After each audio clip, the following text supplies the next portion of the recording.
Hello friends, कैसे हो आप सब। आज हम पढ़ने वाले हैं व्हाट इज काइनेटिक एनर्जी। तो काइनेटिक एनर्जी की बात करें हम, तो काइनेटिक एनर्जी क्या होती है कि किसी भी पिंड की या कण की गति के कारण जो अंतर्निहित एनर्जी होती है वो काइनेटिक एनर्जी कहलाती है। और काइनेटिक एनर्जी के लिए हम अगर एक और डेफिनेशन की बात करें तो किसी पिंड द्वारा कृत कार्य की माप ही काइनेटिक एनर्जी कहलाती है। देखेंगे जैसे कि काइनेटिक एनर्जी के लिए बात करें, किसी पिंड की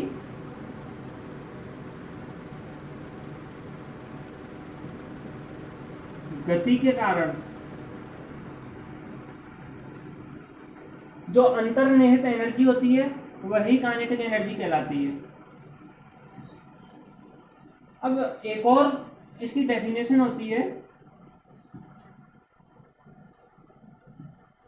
पिंड द्वारा कृत कार्य की माप काइनेटिक एनर्जी कहलाती है, जो कि हम आगे आगे डिराइव करेंगे कि भाई कैसे जो पिंड द्वारा कृत कार्य की माप काइनेटिक एनर्जी होती है। आगे हम देखेंगे वीडियो में। तो काइनेटिक एनर्जी को हम कार्य की फॉर्म में डिराइव करने वाले हैं। तो हम देखें कि किसी पिंड की गति के कारण अंतर्निहित ऊर्जा काइनेटिक एनर्जी कहलाती है। वो कैसे होती है भाई, इसके अगर हम एग्जांपल्स देखें कि बहती पवन में, पवन यानी कि हवा। अब बहती पवन में कैसे कि भाई बहती पवन में क्या होती है, काइनेटिक एनर्जी होती है कि उसी कारण जो पवन चक्कियां हैं वो घूम पाती हैं। अब एक और देखें कि हथौड़े से हम जब कील ठोकते हैं तो हथौड़े की काइनेटिक एनर्जी के कारण ही हम दीवार के अंदर क्या है, कील ठोक पाते हैं। एक और देखें कि भाई जो गोली होती है बंदूक के द्वारा जो छोड़ी जाती है उसकी काइनेटिक एनर्जी के कारण ही वो अपने टारगेट को क्या है, हिट कर पाती है। अगर उसके अंदर काइनेटिक एनर्जी ना हो तो वो अपने टारगेट को हिट नहीं कर पाएगी। एक और एग्जांपल लें हम, जैसे कि गतिशील वाहनों में काइनेटिक एनर्जी होती है। अब ये तो हो गई इनके एग्जांपल्स की बात, हथौड़े से कील ठोकना।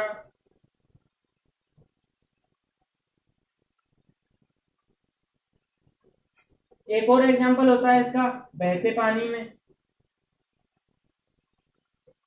क्योंकि बहते पानी में काइनेटिक एनर्जी होने के कारण ही जब वह पानी टरबाइन पर गिरता है तो उसके कारण टरबाइन घूमता है, और टरबाइन के घूमने के कारण क्या है, बिजली उत्पन्न होती है। जब पानी यहाँ पड़ता है इस पर तो ये घूमने लगता है।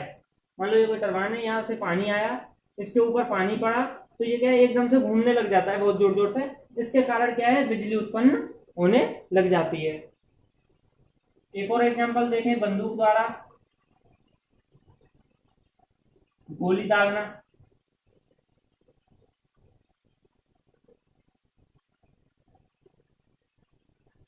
तो ये हो गई काइनेटिक एनर्जी में उनके एग्जाम्पल और उसकी डेफिनेशन की बात।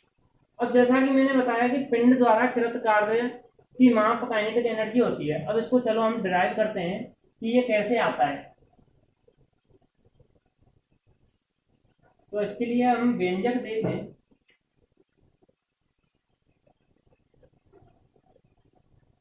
आपने न्यूटन के गति के समीकरण तो देखे ही होंगे, तो उसमें हम सहारा लेंगे गति के, न्यूटन की गति के तीसरे समीकरण का, v square equal to u square plus 2a s। यहाँ u इसकी इनिशियल वेलोसिटी होती है किसी पिंड की, ये फाइनल होती है, और a यहाँ एक्सीलरेशन होता है, और h डिस्प्लेसमेंट, विस्थापन होता है। अगर हम बात करें कि भाई इसको कैसे ड्राइव किया जाए, तो हमने क्या किया, कोई m मास का कोई पिंड लिया जो कि अपनी प्रारंभिक अवस्था में है, यानी कि उसकी इनिशियल वेलोसिटी है वो क्या है, 0 है। अब इसको हमने कोई फोर्स लगा के यहां से s डिस्टेंस तक डिस्प्लेस कर दिया, s डिस्टेंस तक डिस्प्लेस कर दिया, जिसकी वेलोसिटी क्या है, v प्राप्त हो गई हमें। इनके मध्य की दूरी एस हो गई, यहां से कोई फोर्स लगाया एफ, तो यहां एम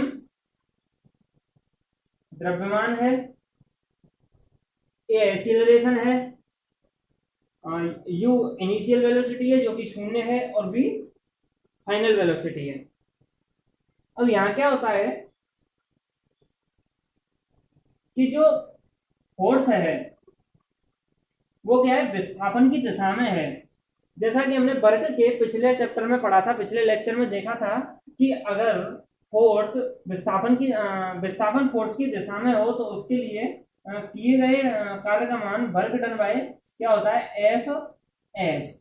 यहाँ एस डिस्प्लेसमेंट होता है और एफ फोर्स होता है। तो हम यहाँ आगे देखें इसके लिए,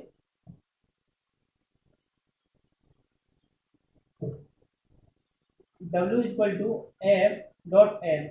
अब एस कहां से आए, तो हमने बताया था कि यहाँ न्यूटन के गति के तीसरे समीकरण का यूज करेंगे। तो यहाँ v square equal to u square plus 2as, या यू स्क्वायर क्या है, 0 हो जाएगा। जैसे कि मैंने बताया वो अपनी प्रारंभिक अवस्था में क्या है, 0 है, तो इसकी तो B square equal to 2as, यहाँ से s निकालेंगे तो बी स्क्वायर अपॉन 2a। यहाँ से हमारे पास विस्थापन का मान आ गया। अब यहां से विस्थापन का मान उठा के यहां रख देंगे तो वर्ग क्या आ गया, F dot v square upon 2a। F equal to M A होता है, रखा,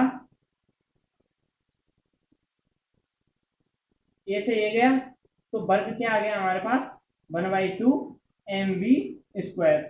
आपने देखा होगा कि काइनेटिक एनर्जी का फॉर्मूला जो होता है 1/2 mv स्क्वायर होता है, जो कि यहाँ वर्ग के बराबर आ गया है। जैसा कि मैंने कहा था कि पिंड द्वारा कृत कार्य की माप गतिज ऊर्जा के बराबर होती है, जैसा कि यहाँ हमारे पास निकल के आ गया है। तो ये क्या हो गया, इति सिद्धम, यानी कि ये हमारा सिद्ध हो गया। अतः वर्क बराबर kinetic energy equal to 1/2 mv square. आप यहां से ये नोट कर लेंगे, ये हमारा व्यंजक प्राप्त हो गया है काइनेटिक एनर्जी के लिए। और यह भी सिद्ध हो गया है कि किसी पिंड द्वारा कृत कार्य उसके लिए गतिज ऊर्जा की माप होती है। अब इसके लिए अगर हम आगे बात करें,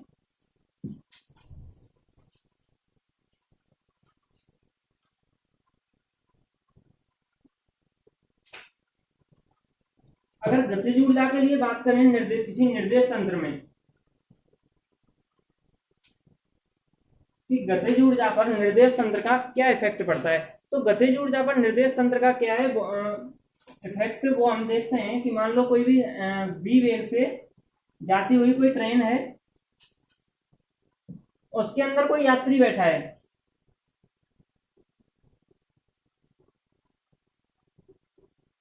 तो जो यात्री अंदर बैठा है उसके लिए ट्रेन के सापेक्ष जो गतिज ऊर्जा का मान होगा, काइनेटिक एनर्जी होगी, वो 0 प्राप्त होगी, क्योंकि अंदर बैठे हुए यात्री के लिए वो क्या है, स्थिर अवस्था में दिखेगी, ट्रेन स्थिर दिशा में दिखेगी। अगर कोई यात्री बाहर खड़ा हुआ है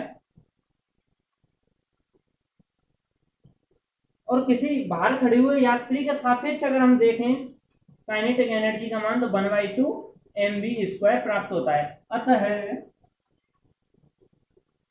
अलग अलग निर्देश तंत्रों के लिए अलग अलग मान प्राप्त होते हैं काइनेटिक एनर्जी के। इससे क्या पता चलता है कि अगर अलग अलग निर्देश तंत्र हैं तो उसके लिए काइनेटिक एनर्जी का मान अलग अलग निर्देश तंत्रों के लिए अलग अलग प्राप्त होता है। तो यहां से ये सिद्ध हो गया। अब आगे देखते हैं हम काइनेटिक एनर्जी के लिए। अब एक रिलेशन होता है गतिज ऊर्जा तथा संवेग में। जो गतिज ऊर्जा तथा संवेग में जो रिलेशन होता है वो बहुत ज्यादा इंपॉर्टेंट है। अगर देखा जाए किसी भी एग्जाम के लिए, एयरफोर्स के लिए, नेवी के लिए, या जनरल साइंस में भी इसके क्वेश्चंस आते रहते हैं काफी सारे कॉम्पिटिटिव एग्जाम्स में। अब ये मैं आपको बता दूं ये रिलेशन क्या है। ये रिलेशन है P इक्वल टू √2me। आपको कई जगह ये दिख जाएगा। इस पर सीधे सीधे न्यूमेरिकल्स आते हैं। 11th 12th में भी इसके ऊपर न्यूमेरिकल्स बनते हैं। ये एयरफोर्स, नेवी और कंपटीशन एग्जाम्स में भी आते रहते हैं। 11th 12th इस पे सीधे सीधे क्वेश्चंस आते हैं और इस पे बहुत सारे न्यूमेरिकल्स हैं जो हम आगे की वीडियोज में, आगे के लेक्चर्स में उनको बताएंगे और क्या कराएंगे। तो इसको हम डिराइव करते हैं। तो क्या है, काइनेटिक एनर्जी एंड संवेग के बीच संवेग में संबंध। तो इनके मध्य का जो रिलेशन है वो हम देखते हैं कि क्या होता है। क्योंकि काइनेटिक एनर्जी होती है क्या, 1/2mv²। ठीक है, चूंकि P बराबर mv, संवेग बराबर mv होता है, यानी कि मास का तथा वेलोसिटी का गुणनफल ही संवेग होता है। तो यहां से हम m की वैल्यू निकालें तो ये क्या आ गई, P/v। अब ये वैल्यू हम यहाँ रख देते हैं। तो kinetic energy equal to 1/2m, m की जगह ये रखते हैं P/v इंटू v²। अब यहाँ से हम इसको काटते हैं तो ये b से ये गया। तो kinetic energy equal to 1/2 pv। तो यहाँ से ये हमें प्राप्त हो गया। अब पुनः क्या देखते हैं हम, पुनः P बराबर mv होता है, पुनः P बराबर mv होता है। तो यहाँ से हम v का मान प्राप्त करते हैं। v क्या होता है, P/m प्राप्त होता है हमें। तो यहाँ रखते हैं इसका मान यहाँ। तो kinetic energy equal to 1/2 P into P/m। यहाँ आता है हमारे पास 1/2 P²/m, यानी कि P²/2m प्राप्त हो गया। यहाँ देखते हैं हमारे पास क्या आया, kinetic energy equal to P²/2m। इसको ले जाते हैं, एनर्जी हो गई। तो P² इक्वल टू 2me। इसको हम और लिखें इसको, तो ये आ गया √2me। जैसा कि मैंने आपको बताया था वो रिलेशन ये प्राप्त होता है। देख लीजिए, यहाँ से किया kinetic energy equal to 1/2mv², जो कि हमने पहले ड्राइव किया है। तो हमारे पास क्या होता है, संवेग बराबर mv होता है। तो यहाँ से m की वैल्यू P/v यहाँ उठा के रखी, फिर यहाँ से ये सॉल्व किया। तो काइनेटिक एनर्जी का मान आ गया 1/2 pv। अब पुनः हमने P बराबर mv से v की वैल्यू रखी, तो यहाँ से काइनेटिक एनर्जी का मान आ गया P²/2m। तो यहाँ से ये रख के हमारे पास ये बहुत ही इंपॉर्टेंट एक रिजल्ट प्राप्त हो गया है, जो कि हमें आगे बहुत ज्यादा काम आने वाला है। अब इसके लिए हम काइनेटिक एनर्जी के लिए हम ग्राफ की बात करें कि काइनेटिक एनर्जी के लिए ग्राफ का मान कैसा प्राप्त होता है या ग्राफ कैसा प्राप्त होता है। तो मैं आपको एक बात बता दूं, काइनेटिक एनर्जी के लिए ग्राफ पैराबोलिक प्राप्त होते हैं। जैसे कि मैं यहाँ बना देता हूं, जो कि एनर्जी तथा वेलोसिटी के मध्य होता है।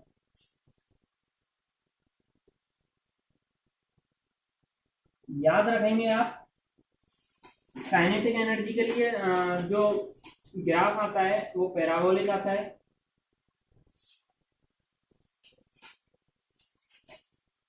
अब ये क्या है, ये वाला है E समानुपाती v² के लिए, जहां m कांस्टेंट है। ये कैसे आया, अपने पास फॉर्मूला था kinetic energy equal to 1/2 mv²। ये यहाँ से आया। और ये आता है E समानुपाती p² के लिए, यहाँ भी m कांस्टेंट है। ये कहाँ से आता है, E समानुपाती E इक्वल टू P²/2m, जो अपने पास अभी ड्राइव होके जो अपने पास रिजल्ट आया था, ये वहां से आता है। तो दोस्तों, काइनेटिक एनर्जी में आज तक यहीं तक। आगे हम आपको लेके आएंगे अगले लेक्चर में पोटेंशियल एनर्जी, बहुत सारे न्यूमेरिकल्स कराएंगे हम आपको। और आगे भी अगर आपकी कोई प्रॉब्लम्स हैं तो हमें आप बताइए, कमेंट करके बताइए। हम आपकी कमेंट्स का और सजेशंस के बारे में सोचेंगे और आगे की वीडियोज के लिए आगे की वीडियो डालेंगे। Thank you.